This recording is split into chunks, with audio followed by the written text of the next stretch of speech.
This All of you. conference will now be recorded.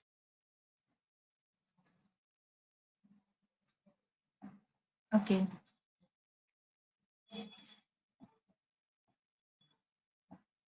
So, long time we have met. I hope all of you remember. Yes, good evening, Chansey. Happy to see you all. Thank you for joining. Hmm. So, last time we have discussed some questions, but this portion was remaining, okay, cholinergic receptors. And this is a very important portion as far as your net exam is concerned, because most of the 4-mark questions are targeted from these types of areas. Okay, you will, after I have completed the topic, you can analyze that what kind of topics you have to um, read for 4 marks question, because you should know the area from where the 4 marks question will be targeted and from where the 2 marks questions will be targeted. So 4 marks questions is basically most of the analytical part questions. So you should know the portions in your whole of your syllabus, that which area can be targeted, because 4 marks is very important. It will make you get a higher rank, and you can crack the exam easily if you are targeting 4 marks question. And so let's start with the cholinergic receptors. Last class, everyone has solved the questions.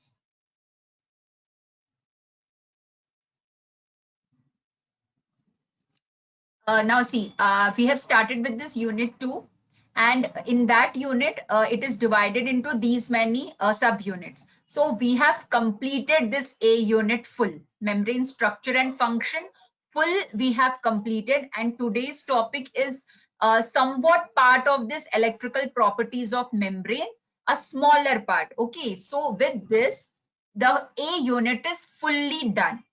Next class, tomorrow, we will start with this B part. Okay, so whoever are joining new, if you are not understanding today's portion, no worries, we will revise it again in the later time.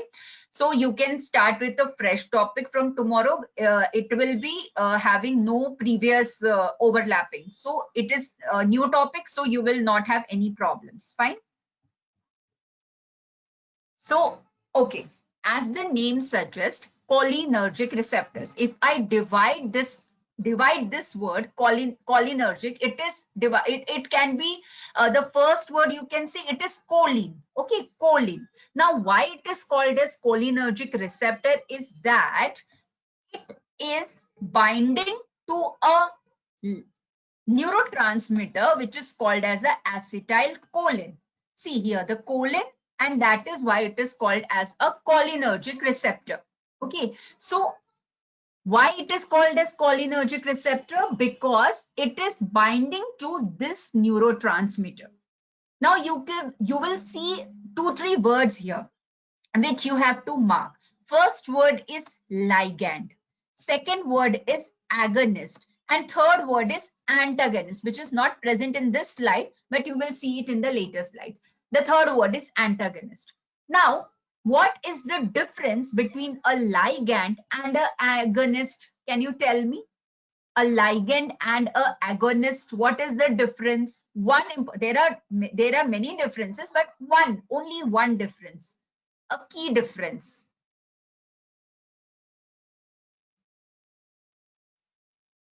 Can you tell me?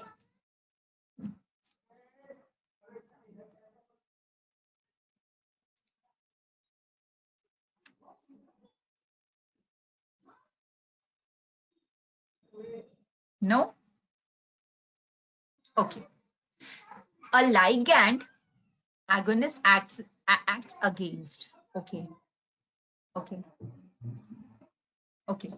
See, ligand or a ligand, whatever you can pronounce it, it's one and the same. A ligand or a ligand, it is a natural activator. Okay, if there is a receptor, why it is called as receptor?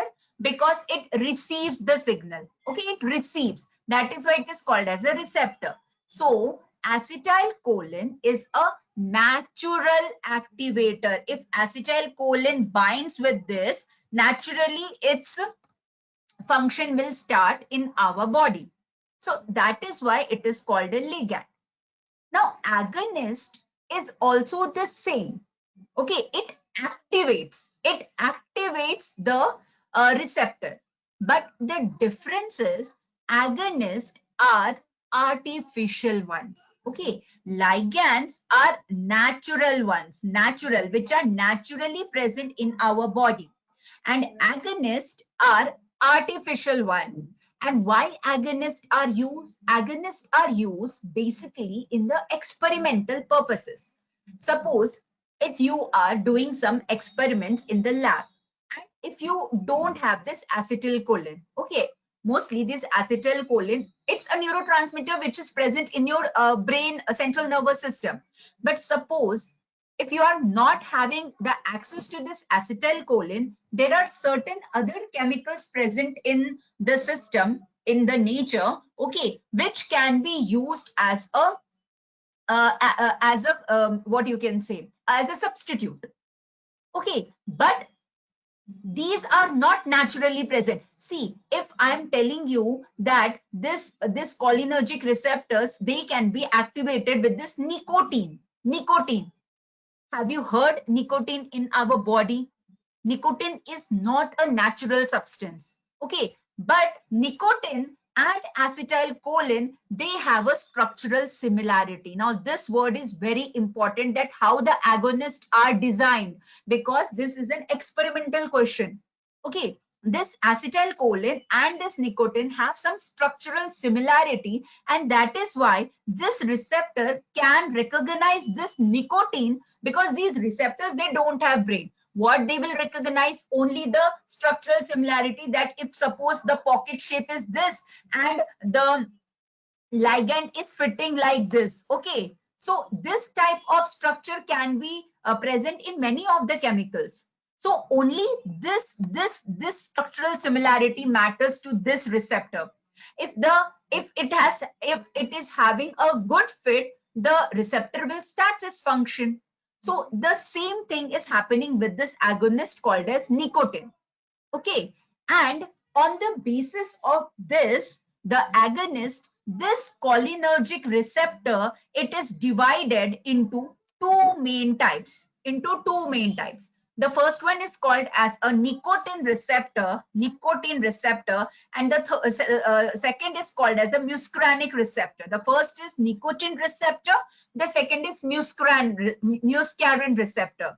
And why they are called so? Because of the agonist by which they are activated. Are you getting my point, everyone?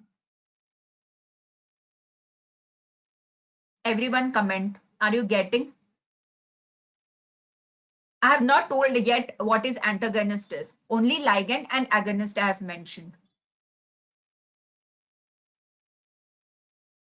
Okay. Okay. So from here, the 4 marks question, how it will be targeted?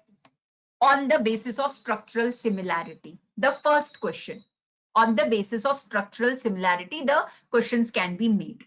Fine. Now, what is antagonist then?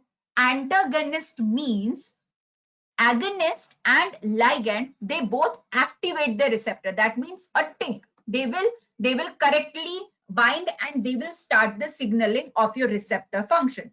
But antagonist will block the receptor. Block. What Asha was telling for agonist, it is actually for antagonist. Antagonist, they block the receptors, and so the receptor will not function. The receptor will not function. Okay, so these are basically the introduction. Okay, cholinergic receptors, they are called so because it is binding to acetylcholine, but only in our body. Okay, And experimentally, it has been divided into two main types called as the nicotine receptor and muscarine receptor, because they were responsive to these agonists.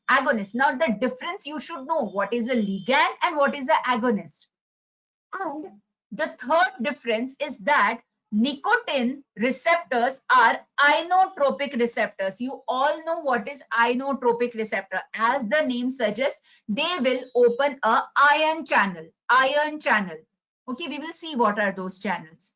And muscarinic is a G protein receptor. We will see what although we have studied a small portions of this, and inotropic, though we have done it in great details. Okay, but here in this cholinergic receptors also the same thing will come, but in small portions. Okay, because these topics will be dealt in great depth in your cell signaling topic. Fine. So you should know one more thing is that these nicotinic receptors, they are present at neuromuscular junction. Very important. A 2 marks question is coming here. That what is the location of the nicotinic receptor? You should know N is N to N. Okay, at the junctions of your neurons and muscles. Okay, wherever the neurons are meeting the muscles, at that point this nicotinic receptor is present. And this point is very important because it is the functional role of your nicotinic receptor. All the functions are based on this property only, that it is present on neuromuscular junctions. Fine. Also, a second 2 mark question will come here is that you have to tell the process. Okay, you have to tell the name of how the nicotinic receptor is acting at this neuromuscular junction. It will come in the slides, in the subsequent slides, but I will tell you the name here only. It is called as end plate action. Okay, end plate action or recognition. End plate. Okay, you should remember this name because it has been asked in your 2 marks question. That is why. End plate. There will be 4 options given and it will be really confusing, but you have to look, and this is specially for this neuromuscular junction only, uniquely for this neuromuscular junction. End plate action. Fine. And this muscarinic receptors, they are present in between the visceral organs. That means innervation. Innervation term is dealing with the thing that from there are certain nerves which are joining from brain to the somatic nervous system. Okay, so in between, if there are some organs coming, muscarinic receptors will handle all those visceral organs like your brain or your heart or your stomach, liver, all these visceral organs, that is mediated with your muscarinic receptors. But nicotinic receptor is specially for only the skeletal muscles, the neuromuscular junctions. Understood the differences?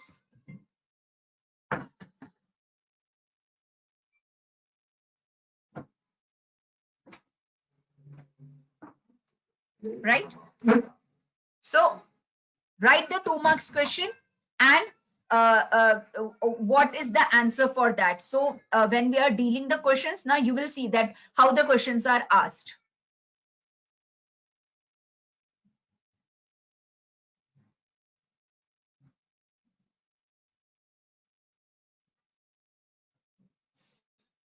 Okay, now come to the acetylcholine. Nicotinic and muscarinic receptor, we will do it in the later part. First, we will start with the acetylcholine. Now, who has discovered? Now, you have to remember that it is the first neurotransmitter which was discovered as excitatory potential signals. That means it is giving excitation signals. Okay, so acetylcholine was the first neurotransmitter, and see what was the name given to it. The name given was vagus stuff. Vagus stuff. This name is not important. The name of the scientist is not important, but the important thing is that it is mimicking vagus nerve. Vagus nerve is very important because vagus nerve is the 10th cranial nerve, which is the longest nerve. A second 2 mark question comes here. Okay, Vagus nerve is the longest cranial nerve. This is the second 2-mark question which will be asked. And your acetylcholine is mimicking this. Mimicking means, you know, mimicry masters, they can mimic the voice of these actors and everything. So the acetylcholine is having a similar function of this vagus nerve. And what is that function? This vagus nerve, it gives electrical stimulation to our brain for its action potential to work. It gives electrical stimulus, just like your pacemakers which are present in your heart, and they give the electrical stimulation. In the same way, these vagus nerves, they give electrical stimulation. And how this electrical stimulation correlates with acetylcholine? Because acetylcholine is responsible in synaptic transmission. They are also a kind of electrical stimulation because ions are involved here. Okay, ions are involved here. So this is the first 2-mark question. This is the second 2 marks question. Fine. Now, all these things what are written here is the position. The position where this acetylcholine receptors has its main roles. It is present in autonomic nervous system. Now, what is this autonomic nervous system? What is this autonomic nervous system? There are 2 types of nervous system. Okay, now this autonomic nervous system is the nervous system which is dealing with the things which are not under our control, the unconscious stuffs, the unconscious thing. And this autonomic nervous system, it is divided into sympathetic nervous system, parasympathetic nervous system, and enteric nervous system. Let's forget enteric nervous system. We have to deal with 2 things, the sympathetic nervous system and the parasympathetic nervous system. See here, the term is present here, the sympathetic and the parasympathetic. Sympathetic, you should know, it is mostly, it is like firing. Okay, means sympathetic means they will always be in the forefront and activating the things. Okay, but parasympathetic are the ones which are antagonists to this. Opposite roles will be made by parasympathetic ones. Opposite roles. Like sympathetic nervous system or sympathetic ones are important in the, I'm telling here a third 2-mark question. It is called as a flight or a fight response. Flight or a fight response. Okay. Now the question is asked, name the hormone which is responsible for flight and fight response. Name the hormone. Okay, the answer is not acetylcholine. Acetylcholine is the mediator for this flight and fight response. The name of the hormone is epinephrine and norepinephrine. Mainly it is epinephrine or adrenaline. This is the third 2-mark question which you will write in your notes. Okay, so sympathetic one is flight and fight. Now, as the name suggests, you can see it is activating flight and fight. That means your heartbeat will raise, your sweat glands will be activated, your digestion will be activated. All these response which activate you, which stimulates you, is through the sympathetic nervous system. Repeat the enzyme name. Yes, okay. Flight and fight response is by adrenaline, adrenaline, adrenaline or epinephrine. Okay, adrenaline or epinephrine. It is called as a flight or fight hormone because it gives this flight and fight responses. But opposite to this, parasympathetic neurons, what they will do, they are working when you are in the rest period. It is called as a rest or a digest, rest, digest. Okay, rest, digest, or it is called as feed and breed. It is called as feed and breed, feed and breed, feed and breed. Okay, these are these terms are like pet names. Okay, flight and fight for the sympathetic one And for the parasympathetic, you should know that it is working. These parasympathetic nerves are working when you are in a resting condition. So that is why it is called as the rest or digest or feed and breed response. Why? Because they are slowing down your heart muscles, they are relaxing your muscles, they are slowing your heartbeats, and you are going in a relaxing position. So the neurons or the nervous system which are carrying those responses, they are called as a parasympathetic neurons, parasympathetic nervous system. And there the hormone which is working is acetylcholine. Understood? There the hormone which is working here is the acetylcholine. Fine. Now see, this acetylcholine, this adrenal medulla, that is the stuff which is for this adrenaline and epinephrine. Epinephrine or adrenaline, that is secreted from this adrenal medulla. The name of the gland is adrenal medulla.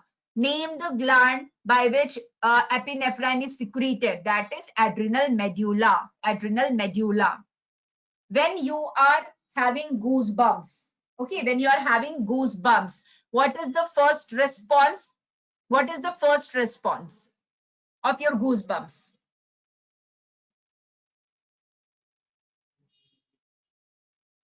Can you tell me? What is the first response of the goosebumps? No. Uh-huh. Flight. I'm asking you on your body. Okay, flight. Okay. I'm asking you on your body. If I'm having goosebump, what is the first reaction in my body? Chill, hair rise. Very good, Jancy. Yes. The first response is your hair will erect. Your hands, hairs, and will erect. Why? Because this neurotransmitter is present at the sweat glands. And what is responsible for that erection is this muscle. I told you that it is present on a neuromuscular junction. This is one of the example. ACH is secreting at the sweat glands, and this sweat glands, below the sweat glands, this pilorectal, sorry, on this pilorectal muscle, these sweat glands are present. So these sweat glands will start secreting the sweat. So perspiration will happen and there will be erection of your hairs because these pilorectal muscles are present at the base and acetylcholine has been released. Understood? Why is there goosebump and why there is why the hair are rising, why your hairs are erecting? Because that is a flight response. Fine. Again, this was a 2 marks question. All I'm dealing is 2 marks question. Wherever I'll deal with 4 marks, I'll tell you. Next 2 marks question. Name the area which is fully which has the maximum cholinergic receptors. Maximum cholinergic receptors means there will be a lot of production of acetylcholine. The name of the area is nucleus basalis of Meynert. You don't have to go into the details, just remember the names. It is a portion which is present in your forebrain, okay, in the central nervous system, in your brain, in the forebrain region, this area is present, and this region is fully cholinergic region, okay. This is a 2 marks question. They will give you the areas, different areas, and they will ask you where the majority of acetylcholine receptors will be present. So you should know this name, just the name, don't go into the details. Nucleus basalis of Meynert. Nucleus basalis of Meynert. Fine. And your Alzheimer disease is one of the disease in which there is neurodegeneration. Okay, you are forgetting the stuffs. Why? Because there is degeneration of this acetylcholine pathway. So in Alzheimer's disease also, the neurotransmitter which is responsible for that is your acetylcholine. So every point here is a 2 marks question. Every point. Write down the question and in just one word, write down the answer. Fine? I hope you all are preparing your notes very well. Any doubts in this slide? 2-3 slides are like that. After that, it's whole conceptual. Okay, so don't get bored. After this, the whole topic is conceptual. Are you understanding this point? Have you understood this slide? No doubts now?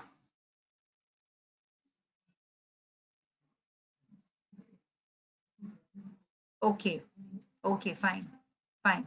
So let's go forward.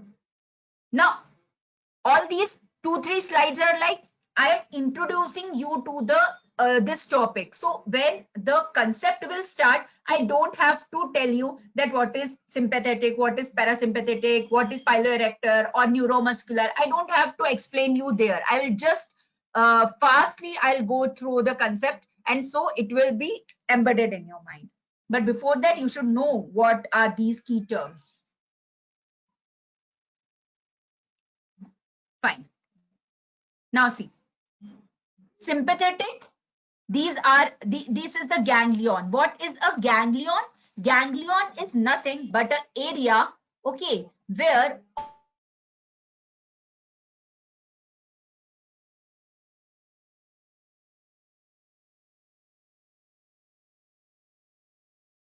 all these nerves will join and they will make a node like this. Okay, they will make a node like this.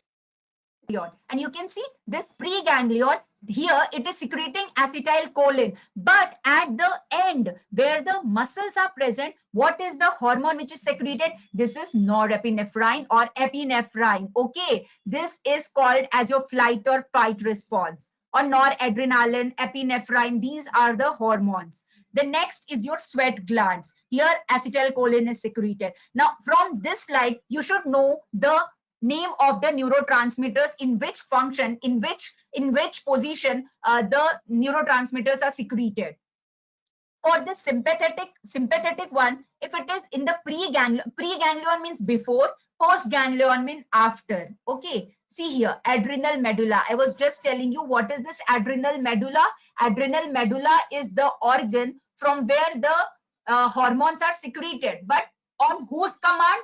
On the command of this acetylcholine. Once the action potential is coming and it is commanding, here acetylcholine is released and it is commanding this adrenal medulla. Only on that command norepinephrine and epinephrine will be released. Okay, so the mastermind here is acetylcholine. See here, acetylcholine, acetylcholine, acetylcholine, and these are the post responses. Whatever is secreted and where it is secreted. This is very important. Where it is secreted. See, at the sweat glands, it is only acetylcholine, and because of only acetylcholine, the piloerectal muscle will function. Here, the smooth muscles, if they are beating very fast, the response is not because of acetylcholine, but it is because of the epinephrine or noradrenaline. Okay. Here, adrenal medulla, this hormones will be secreted on the command of this acetylcholine. Fine. Understanding, everyone?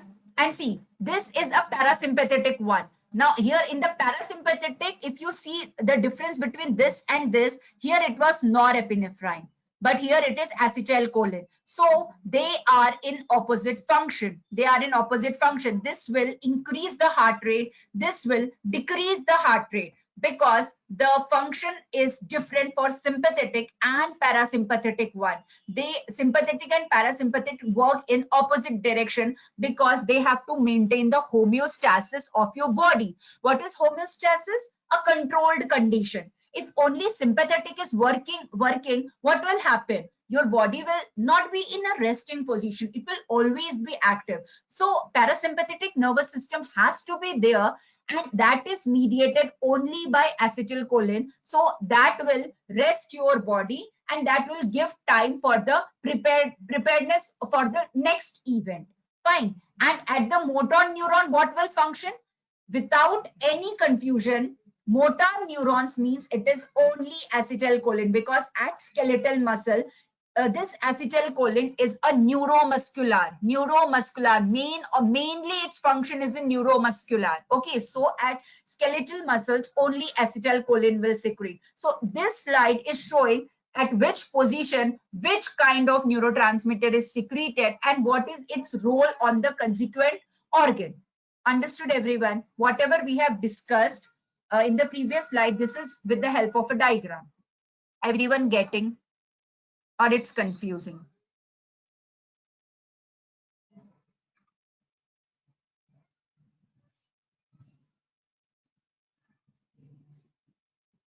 Clear, everyone?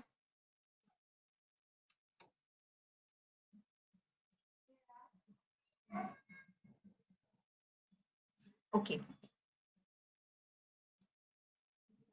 fine. Let's go forward. Now we will start with how this acetylcholine functions. Okay, now from here, the concept starts. How this acetylcholine function, what are the responses, what will happen if a response is coming, and how this acetylcholine will function. This is a 4-mark question. This is a 4 marks question. Arrangement in the order. Arranging in the order. Now we will deal with each and every topic. Every topic we will deal. Okay. So first is acetylcholine is synthesized. How it is synthesized? First is synthesis in the presynaptic cell. I have already told that there are two neurons. First is presynaptic and second is postsynaptic. Here the response action potential will come and the neurotransmitters will be formed and then they will be released into this cleft. This space is called as the cleft. And on the post one, there will be the receptors present, and on the receptors they will bind, and then your response will be moved forward. So acetylcholine is synthesized, first thing. Then it is packaged into the synaptic vesicles. How it is packaged, we will see that. Third, after packaging, it is released. Okay, first it is synthesized, then it is packaged, and then it is released. Then it binds to the receptor on the postsynaptic cell. Are you with me? Can you see this consequence, how it is happening one by one? Okay, then what will happen? Then is the opening of the receptor. And when the receptor is opening, there will be influxing of the Na+, very, very important. Na+, and we have seen in the membrane potential, if there is Na+ in the cell, what will happen? Depolarization. Okay, the word is depolarization. Once the depolarization has been induced and it has reached its mark, what will happen? There will be voltage gated Na+ channel open. And now I don't think that I have to explain what is this voltage gated. I have given a whole 2 days lecture on this voltage gated channels. And then your action potential is generated. So these are the steps. Any doubts in the steps? We will see each and every step. But any doubt, these steps will be asked in your 4 marks.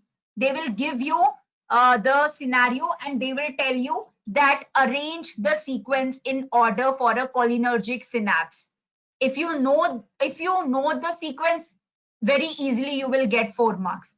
First, it is synthesized. After synthesis, you will pack the things.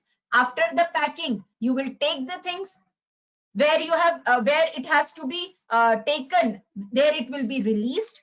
And once it is released, what will happen? It will go and bind to the receptors. The receptor name is the nicotinic receptor. Why? Because nicotinic is important for the neuromuscular junction, and most of the cholinergic synapses are neuromuscular. Okay, so it will bind to the nicotinic, and then what will happen? Na+ channel will open, depolarization will occur, again Na+ channel will open, and your action potential will be generated. Understood these steps?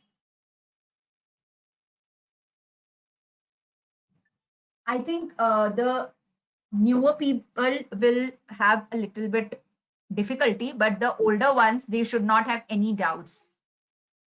But whoever joined today, just remember this sequence. Okay, just remember this sequence. Fine. Let's deal with each and every topic, that how it is done.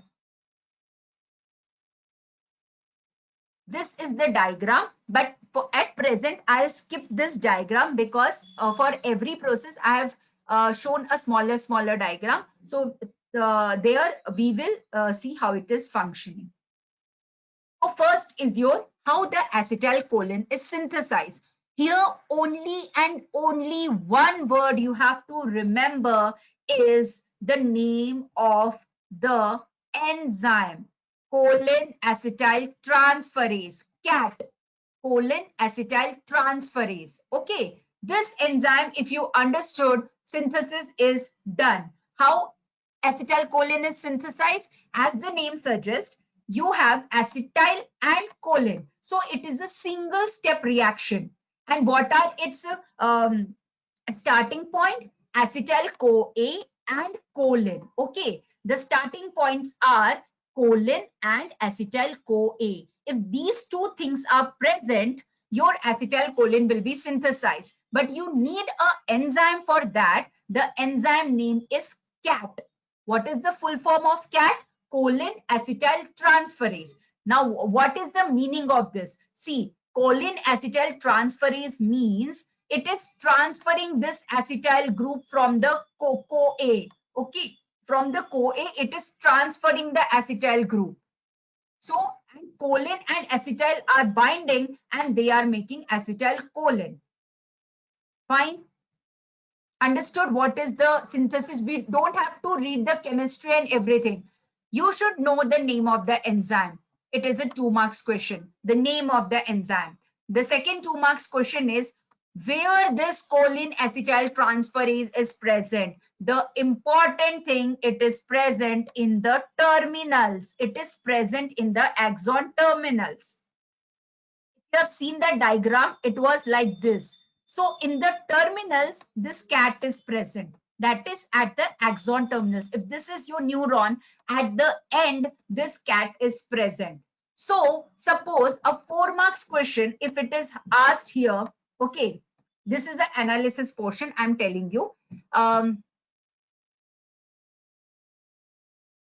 Suppose I'm framing a question that a scientist or a researcher, he found a new neurotransmitter. Okay, he found a new neurotransmitter, and he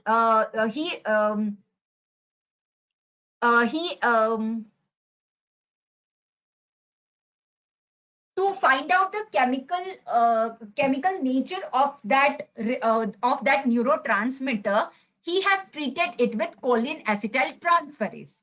Okay, but to look at the area where this neurotransmitter is functioning, okay, wait. So he found that choline acetyl transferase is breaking down this neurotransmitter. Okay, choline acetyl transferase is breaking down this neurotransmitter. This sentence is over. Now he wanted to find out that where this neurotransmitter is present, where this neurotransmitter is working. So he cloned this choline acetyl transferase gene and he marked it with GFP. And then he looked at in the fluorescence microscope. So according to you, analyze at which portion this choline acetyl transferase will give its maximum fluorescence. Now the key point here was that this choline acetyl transferase is working on this neurotransmitter. Okay, that means this neurotransmitter has to be acetylcholine. And this acetylcholine and this choline acetyl transferase, they are present at the nerve terminal. So they will give you what? They will give you the cell body of the neuron, the body of the neuron, the dendrites of the neuron, and the axon terminal. So from these points, you have to take out the right option. In this way, only the questions are framed. Are you getting me? So if suppose CAT is present here, it is marking that it is a cholinergic receptor, because in only cholinergic receptor CAT will be present. In no other neurons, in no other places CAT is present. So CAT is like something, a marker. Okay, it is a marker where it is specifying clearly that it is a cholinergic receptor. Understood, everyone? And as I have mentioned that the two important substrate for this acetylcholine is choline and acetyl-CoA. So this is a rate limiting step also. If suppose the choline, if suppose the somehow the choline entry is down regulated or it is decreased. So if only acetyl-CoA is present, then also this acetylcholine will not be formed because it need choline also in the same amount as this acetylcholine is present. Sorry, acetyl-CoA is present. And suppose if somehow the acetyl-CoA is not generated, then only choline will not give you this acetylcholine. So this is the rate limiting step, and this is a single step reaction. Acetyl-CoA, choline, in the presence of cat, they will give you acetylcholine. And one of the substrate, if it is not functioning properly, acetylcholine will not be formed. The enzyme, the iron, which is very important here, is the calcium. The calcium for both, where the calcium is functioning, see, I'll show you. The calcium is functioning at these 2 points. Now see, this is your nerve terminal. Okay, nerve terminal. Look, mark the area of your nerve. This is your nerve terminal. This glucose is the energy source. Okay, it is converted to pyruvate by the glycolysis cycle. Then it is entering your mitochondria. And in mitochondria, what will happen? The TCA cycle. Okay, in the TCA cycle, the acetyl coenzyme A will be produced. This acetyl CoA will be produced in the TCA cycle. But to remove this acetyl CoA from this mitochondria, it needs some channel because this acetyl CoA cannot come out of the mitochondrial membrane. There this calcium will function. Okay, there this calcium will function to remove this acetyl CoA outside. And outside what is present? Choline is present. And this choline and acetyl CoA will then, in the presence of cat, they will make your acetylcholine. So first calcium entry, first calcium importance is here. Understood? First calcium entry. Second calcium entry is in this membrane. And how this is important? This is important because once this acetylcholine is made, it is released in this area. This area is your synaptic cleft, the gap. Okay, this area is your gap. The acetylcholine is made here. Now, after the acetylcholine function is over, what is the need of this acetylcholine in this space? It is like a junk. It is like a wastage here. So this acetylcholine will be degraded. Okay, this will be degraded again into acetyl and choline. And this choline is again recycled back into the nerve terminal by the opening of this calcium channels. So at both the places, for this acetyl CoA and for the entry of this choline, at both the places, this calcium ion is very, very, very important. Understood what is the mechanism? Understood what is the mechanism? So here the experiment questions can be targeted. Suppose if the calcium channels are blocked, what will happen? Okay, if the calcium channels are blocked, what will happen? The choline entry will be reduced. The choline entry will be reduced. Only one answer. The choline entry will be reduced. Okay, but you have to remember one thing, that this calcium entry, where it is present, here or on the mitochondrial membrane. You have to remember that thing. You have to read the question very carefully, because if it is asked that if calcium channels are blocked and both the points are given, that acetyl CoA and choline, both the substrates will be limiting, that answer can also be right. But according to the question, you have to see the options and then you have to mark the best option. Fine. So this is your mechanism, how it is working. So what is the organ or what is the organelle or in which acetyl coenzyme is made? This is a next 2 marks question. It is in the mitochondria. From the mitochondria, the acetyl coenzyme A is releasing.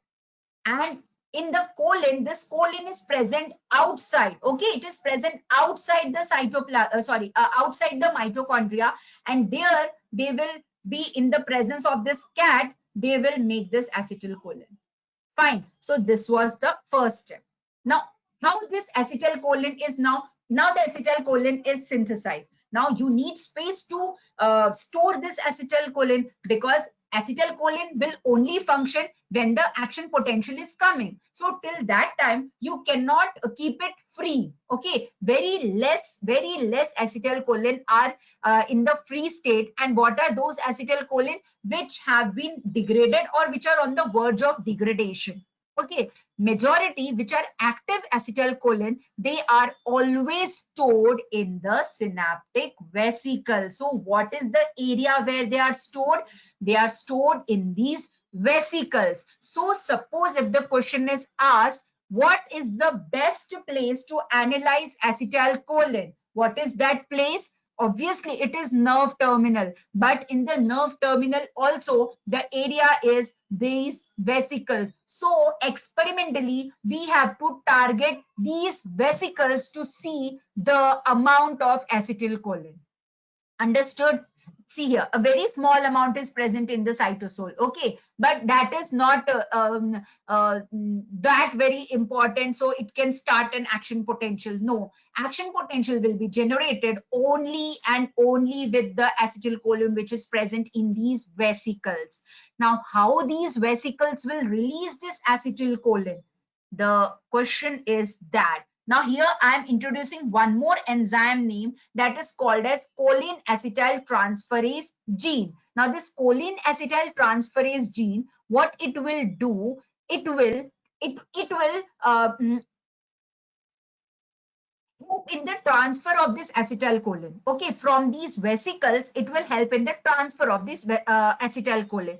And there is a pump. Now see, this is the pump. Okay, this is the vesicle. What is the name of this pump? The name of this pump is vesicular acetylcholine transporter. The name is vesicular acetylcholine transporter. The name here, this is the vesicle. Okay, in the nerve terminal it is present. This is your vesicle. Now vesicular acetylcholine transporter, it is an energy dependent pump. Very important. It is an energy dependent pump, but here the energy is not ATP. You have to remember that the energy is not ATP. The energy is protons. See here, the protons are the energy.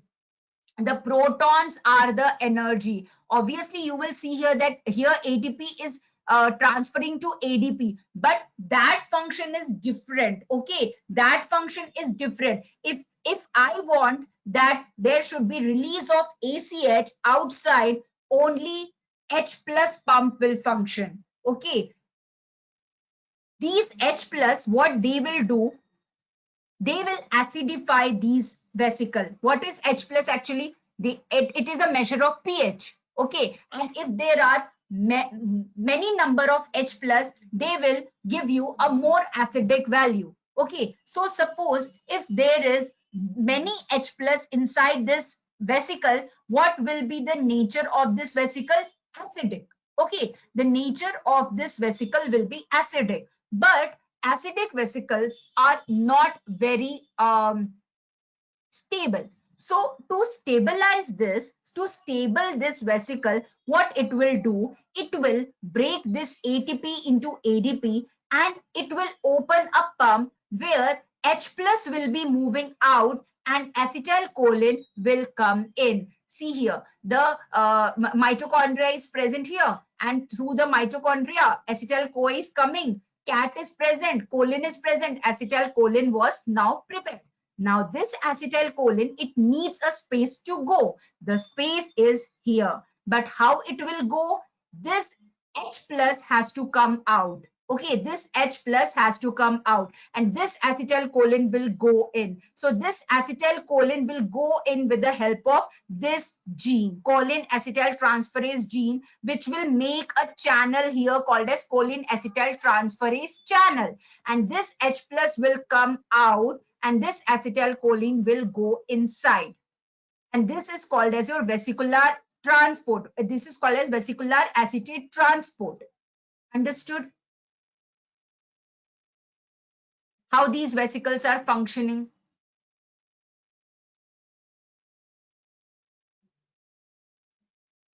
Any doubt? Anything you have not understood? Just remember only one thing here, just one thing, that acetylcholine is stored in this gene name.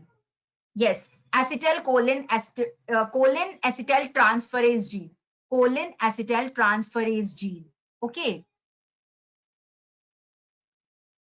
You have to remember only one thing here, that this has to be acidified. Okay, only in that condition, if it, suppose if it is not acidified, what will happen? Suppose these H plus are not going inside.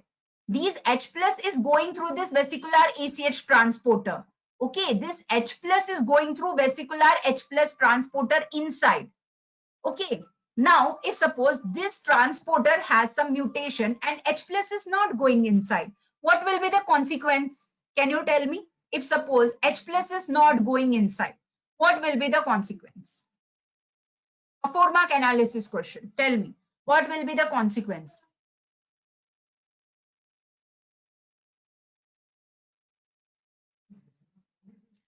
That is the first step, Mansa. ATP will not be converted to ADP. We are not concerned with ATP and ADP now, because ATP generation is why it is important for the energy generation. So that this transport channel will, yes, right, Vidushi, very good.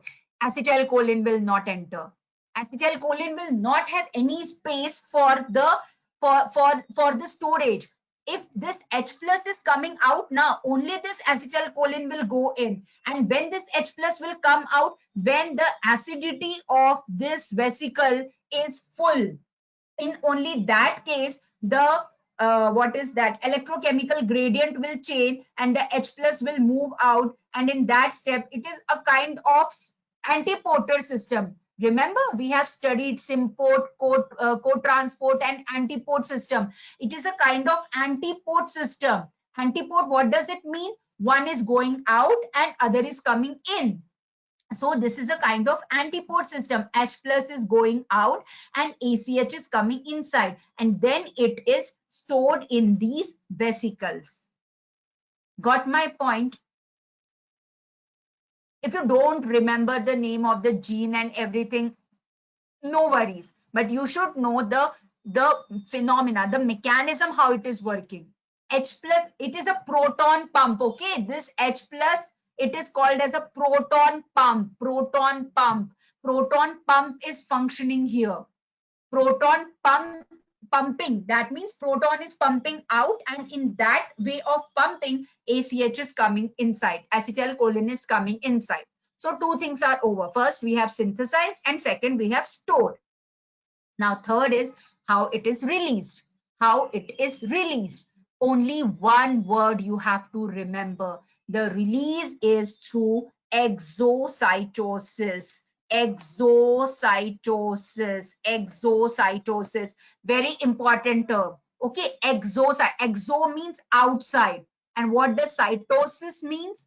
Cytosis means outside the cell. Outside the cell, it is released. Okay, and how it is released? With the help of a channel which is called as calcium. Very, very important. And I was telling you, end plate potentials, I was telling you somewhere that it is called as end plate action, this neuromuscular junction. Here is the term. Okay, so what will happen is that calcium will start releasing. As soon as your action potential is coming, calcium will be releasing.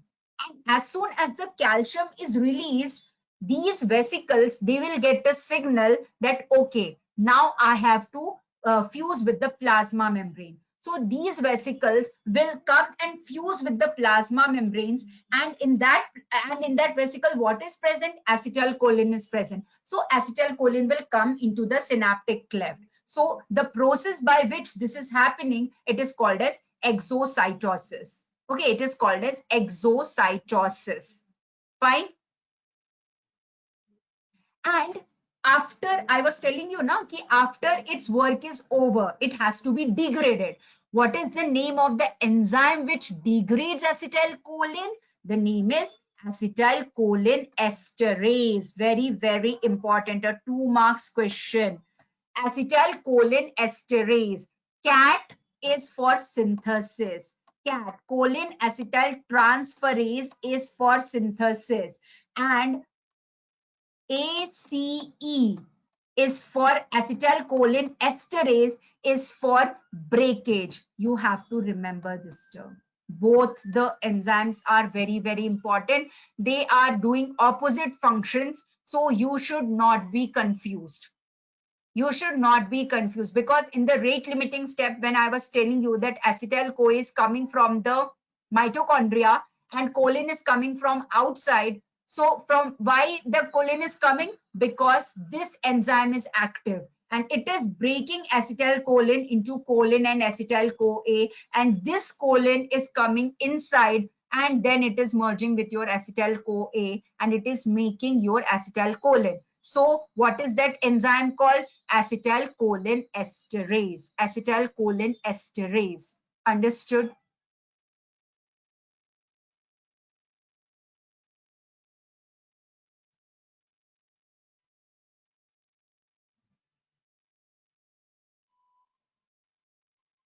Fine. Okay. From here, very important thing is the action. The action. Okay. You should know that this acetylcholine esterase is belonging to a family of serine esterases. Belonging to a family of serine esterases. A 2 marks question. Okay, it is belonging to a family of serine esterases. And why it is called as the serine esterase? Because these acetylcholine esterase, see, the name is esterase. Esterase means they can break ester bonds. Okay, they can break ester bonds. That is why they are called as esterase. Okay, so they are breaking these ester bonds, and this serine, it is an amino acid which is present at the catalytic center. Okay, serine is present at the catalytic center of this enzyme. That is why it is called as a serine esterase enzyme. Okay. Now, suppose this acetylcholine esterase is somehow it is mutated. What will happen? Acetylcholine esterase is not functional. This serine esterase is not functioning. You don't know the name. The word is given serine esterase. But on the basis of this serine esterase, you can analyze a 4 marks question. From here, the 4 marks questions are asked. This area is targeted with, fully loaded with 4 marks questions. What will happen if acetylcholine esterase is not functioning properly? Analyze, tell me.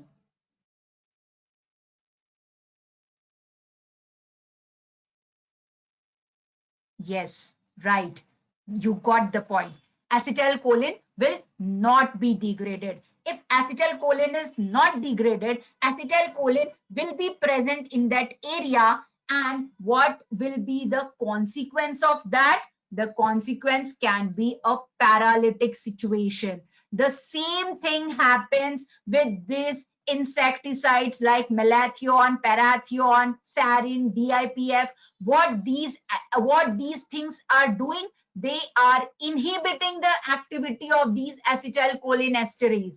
And because these insecticides and these gases, they are inhibiting, the response is both excitatory and inhibitory, and mostly they are leading to paralytic situations.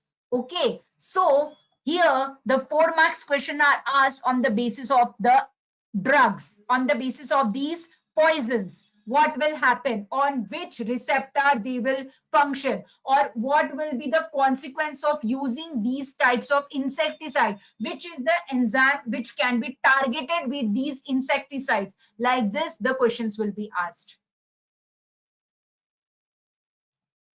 Got?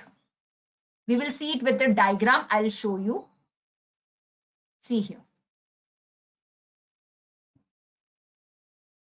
These are in the vesicles. The calcium is coming inside because the action potential was coming.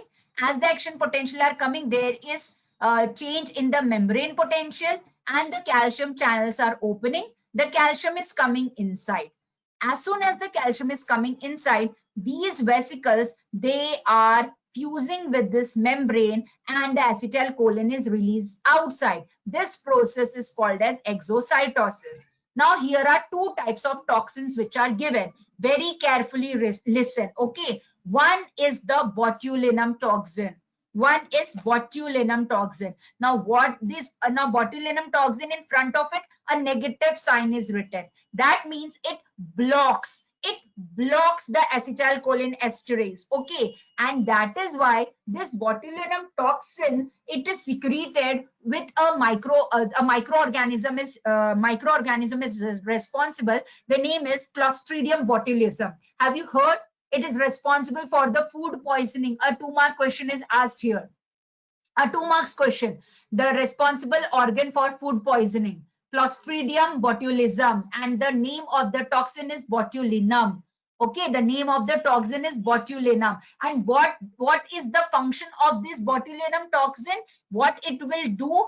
It will stop. It will prevent the release of this neurotoxins, this acetylcholine. It will block this. It will block here. It will not help in the releasing of this acetylcholine. And if acetylcholine is not releasing, neuromuscular function will not happen and there will be a flaccid paralysis which will occur. A flaccid paralysis. It blocks the acetylcholine release. Botulinum toxin blocks the acetylcholine release. Okay, it blocks the acetylcholine release. I'm repeating it. So write down, it blocks the acetylcholine release and so it leads to paralysis. And this is a spider toxin called as black widow spider venom. Okay, so the experiments will be asked on the basis of these toxins. Black widow spider venom is a toxin which will activate, it will continuously open the acetylcholine receptors. So what will happen? Acetylcholine will start coming. Okay, and what will happen? What will happen if this acetylcholine is not, if it is not stopped and if start coming, what will happen? It is activating the receptor continuously. Acetylcholine, it is having no regulation. Here though it is blocked, so paralysis will happen. What will happen here if continuously acetylcholine is released? What will happen? Think. Very good, Vidushi. Right. Uncontrolled neuron firing. Epilepsy can occur. Very good, Mansa. Seizures can occur. And on a longer term, in a longer term means like for hours, okay, neuron degeneration will start happening. Neurons will start degenerating. So the different actions of different toxins. So you should know one thing, that how it is functioning. Botulinum, it is blocking the acetylcholine release, and spider venom, it is accelerating the acetylcholine release. Understood? And here is the presence of that acetylcholine esterase. After it is coming in this area, this acetylcholine will be degraded and everything will happen. But we will go in that point in the next slides when we are dealing with the degradation portion. Here we will confine ourselves to only this portion, that what will happen when this toxin is functioning, when this toxin is present, or when this toxin is present. It will stimulate the stimulate the neurotransmitter release and it will block the neurotransmitter release. Fine. clear everyone? Everyone will message me so that I know that everyone has understood this. Okay.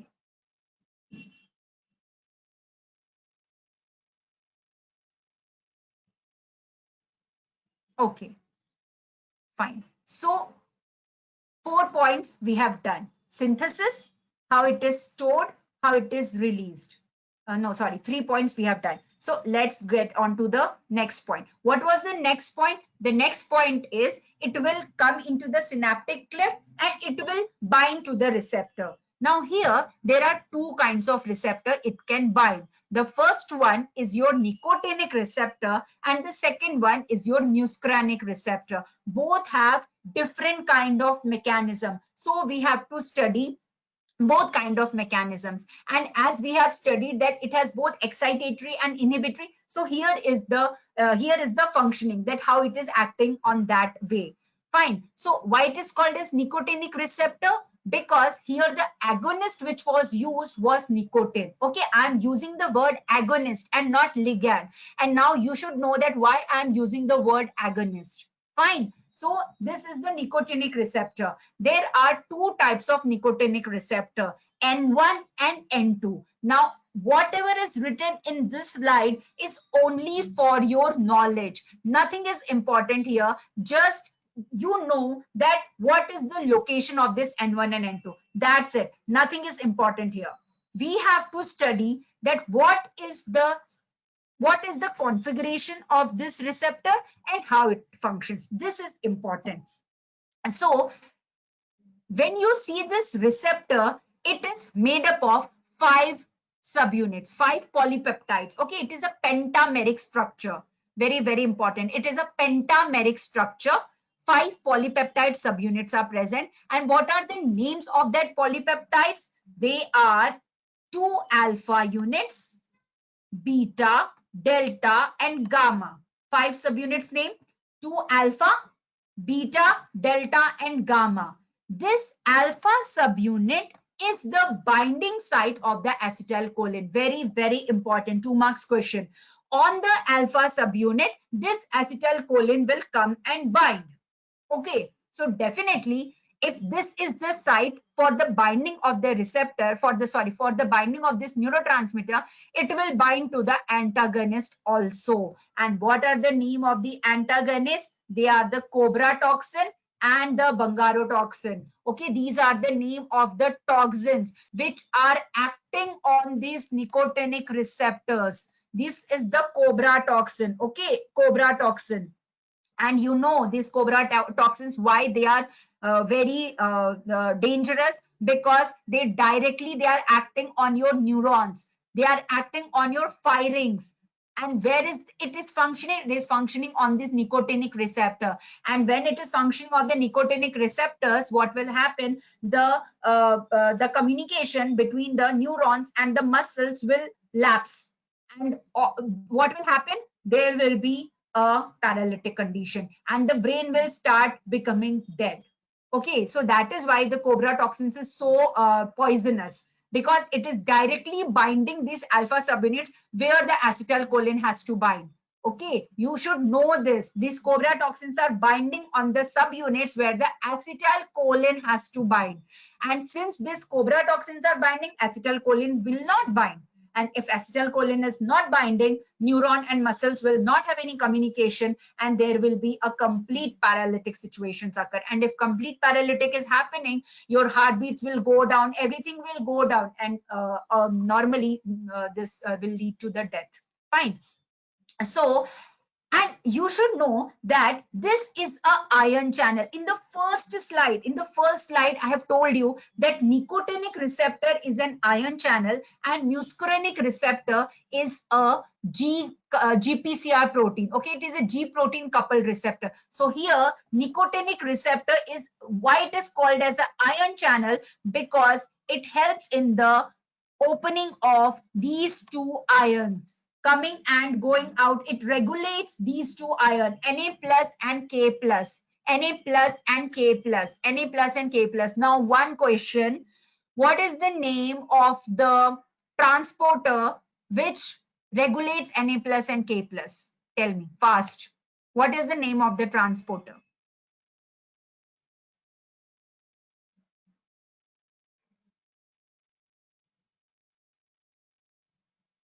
Come on. Very easy.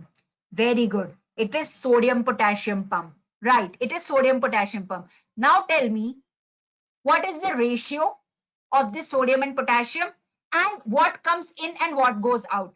Write the ratio and the name of the ions. What comes in and what goes out?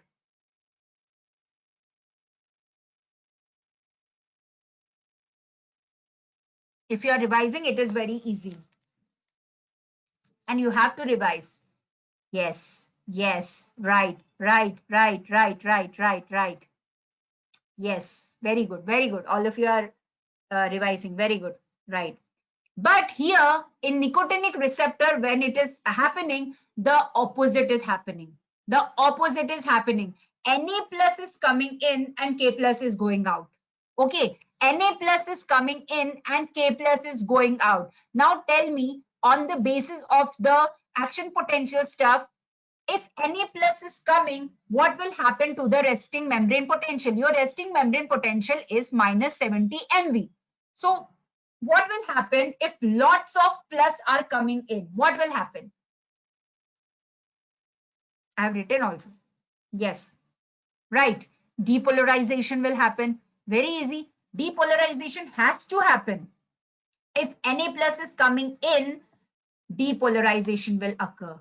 And this Na plus depolarization, it will trigger the opening of this voltage gated Na plus channel. Once this Na plus, these Na plus first, the Na plus channel which are opening, they are not voltage gated. Okay, they are not voltage gated. They have just opened because your acetylcholine has bind. Acetylcholine has bind to the receptor. Okay, we will see this with the help of the diagram, so you will understand it better.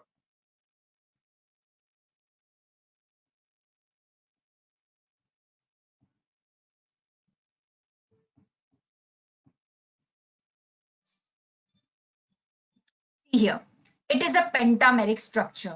Okay, a pentameric structure. Two alpha subunits are present, beta, gamma, delta.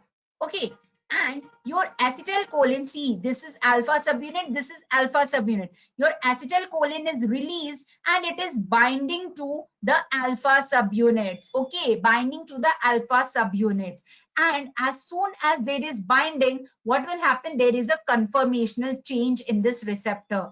When the conformation change, there is a central pore here. In between these 5 polypeptide, there is a central channel which is present here.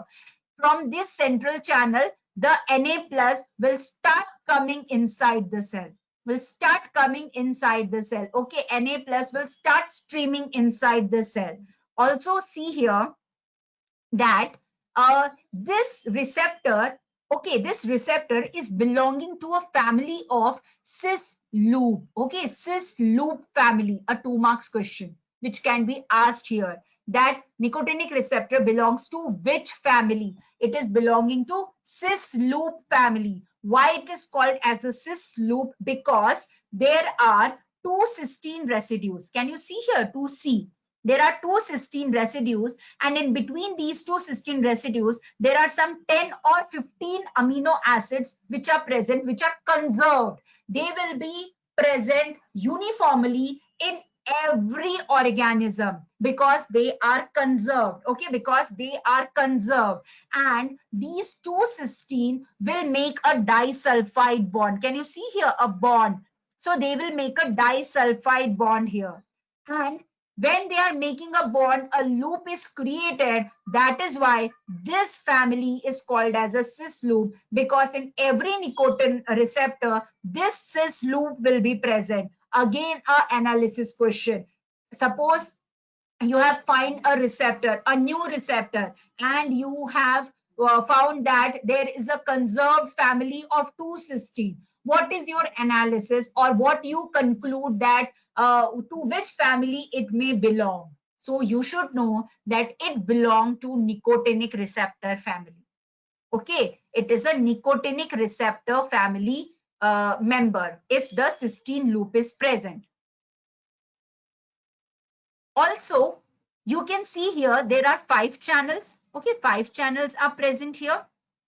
There is a central pore here through which Na plus is coming in and your K plus is going out. See here, there are agonist binding sites, there are allosteric modulator sites, and there are competitive antagonist site. Now, why I am showing you this is because this receptor is so important and it is so sensitive. See, there are so many points by which you can activate this receptor, or you can change its conformation, or you can block this receptor. There is a channel blocker protein. That is why this receptor is very, very, very sensitive. And if a smaller amount of poison is also activating in your body, this receptor is blocked because of so many receptor sites which are present. Understood? Okay. So got the mechanism that how this nicotinic receptor family is functioning. What is the name of the units, on which unit acetylcholine will bind, and what is the name of the ions which are coming in and coming out. And as soon as Na plus is coming in, depolarization will occur, which will lead to the opening of the more voltage gated channels. And when more voltage gated channels are opening, action potential will be generated. So your one part is complete. Your nicotinic receptor part is complete. The second is the muscarinic receptor. Okay, the second one is called as your muscarinic receptor. I think I'll stop here at 7:15. We can continue it tomorrow. And tomorrow, a little bit is remaining in this muscarinic receptor. So if I complete it tomorrow, I will start with the your next unit portion, or otherwise we'll start it with your next week. We can start. So I've stopped till nicotinic muscarinic receptor. We will continue tomorrow. Any doubts still here? The speed is okay. Are you getting the stuffs? Everyone, please write with me. Okay, everyone, I'm telling you, please write, because that notes will only help you. Speed is okay, fine. And solve the questions. Whatever questions I'm giving you, whatever we are discussing, please solve those questions. Fine. When we are completing the second unit now, in between, if I have time, I will solve the questions on this topic also, because this topic is very important. I'll show you previous year question papers and tell you that where the questions have come. So this topic is important. Asha, tell me, you are from Dubai, na, Asha?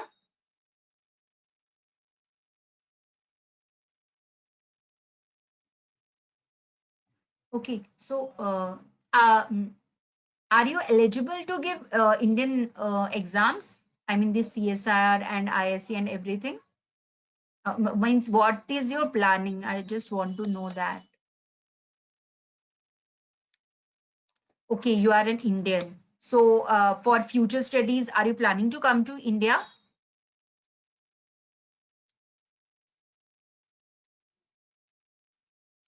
Okay, fine, fine, fine.